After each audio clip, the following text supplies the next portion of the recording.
തമിഴ്നാട്ടിലെ കൃഷ്ണഗിരിയിൽ 8ാം ക്ലാസ്സുകാരെ അധ്യാപകർ പീഡിപ്പിച്ച് ഗർഭിണിയാക്കി. 3 അധ്യാപകരെ പോലീസ് അറസ്റ്റ് ചെയ്തു. പെൺകുട്ടി കൃഷ്ണഗിരിയിലെ സർക്കാർ ആശുപത്രിയിൽ ചികിത്സയിലാണ്.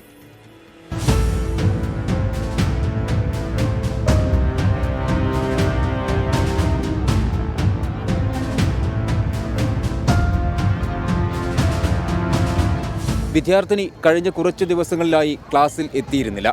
കാരണമറിയാൻ സ്കൂളിലെ പ്രധാനാധ്യാപകൻ വീട്ടിലെത്തിയപ്പോഴാണ് പീഡന വിവരം പുറത്തറിഞ്ഞത്. 3 അധ്യാപകർ ചേർന്നാണ് തന്നെ പീഡിപ്പിച്ചതെന്ന് കുട്ടി പോലീസിന് മൊഴി നൽകി. പിന്നാലെ അധ്യാപകരായ അറുമുഖം, ചിന്നസ്വാമി, പ്രകാശ് എന്നിവരെ പോലീസ് പോക്സോ വകുപ്പ് ചുമത്തി അറസ്റ്റ് ചെയ്തു. ഇവരെ സ്കൂളിൽ നിന്ന് സസ്പെൻഡ് ചെയ്തിട്ടുണ്ട്. പീഡന വിവരമറിഞ്ഞ നാട്ടുകാരും രക്ഷിതാക്കളും സ്കൂളിന് മുന്നിൽ പ്രതിഷേധിച്ചു.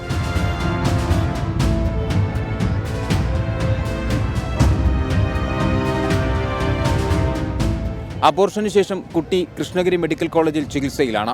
പെൺകുട്ടിയെ അധ്യാപകർ എവിടെ വെച്ചാണ് പീഡിപ്പിച്ചതെന്ന് വ്യക്തമല്ല. സംഭവത്തിൽ അന്വേഷണം തുടരുകയാണെന്നും കർശന നടപടിയെടുക്കുമെന്നും ജില്ലാ ശിശുക്ഷേമ വകുപ്പ് അധികൃതർ അറിയിച്ചു. 24 ചെന്നൈ.